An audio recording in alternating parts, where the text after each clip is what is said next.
It's easy to make creamy dressings to serve with salads or as dips from healthy ingredients like low-fat cottage cheese, fresh herbs, and vegetable purees. The cottage cheese gives dressings a nice touch of tang. You could also use a part-skim ricotta cheese instead of the cottage cheese.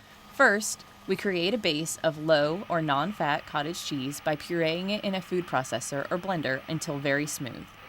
We like to add a bit of buttermilk while we puree, but you could also use a bit of low-fat or skim milk. Leave the base relatively thick if you want to use it as a spread.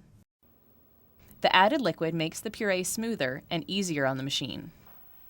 Now that the puree is very smooth, we can start adjusting the texture and the flavor to produce a range of different products. You can come up with plenty of flavoring options to jazz up this base. Stir in low-fat yogurt, add a bit of vinegar or lemon juice, and add some curry powder for a rich and creamy dressing that has plenty of tanginess without relying on added salt. Or even, add a touch of prepared mustard to ramp up the flavors. If you add buttermilk to thin your cottage cheese base, then you can prepare a ranch-style dressing by adding fresh or dried herbs such as parsley, dill, oregano, basil, or tarragon. Dehydrated garlic and onion flakes add a real depth of flavor to this popular dressing.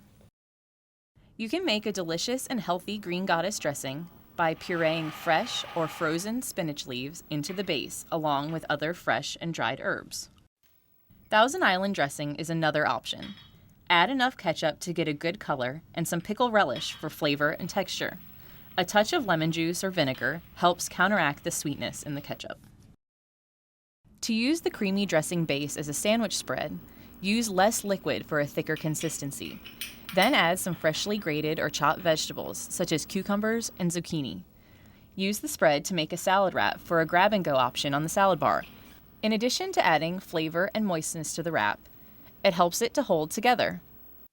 Potato salad, made with a combination of sweet potatoes and white potatoes, or sweet potatoes alone with some red onion and celery, can be dressed with a curried yogurt version of our creamy dressing. We all know that kids love to dip things. Make a dill and yogurt dip to accompany fresh vegetables on your salad bar or on the lunch line, and present them in a single serving cup that can be filled and sealed well ahead of time for easy serving. Keeping your scratch-made dressings wholesome is no more difficult or time-consuming than handling a purchased, prepared dressing. Transfer them to storage containers, cover them well, add their name and the date they were prepared, and keep them refrigerated. They will be flavorful and fresh for up to 5 days. Freshly prepared, creamy dressings, dips, and spreads made from low-fat or non-fat cottage cheese, milk, yogurt, and buttermilk fill a niche on any salad bar perfectly. Thank you for giving us your time to learn about how you can add scratch-made dressings to your salad bar for a healthful, delicious option for your students.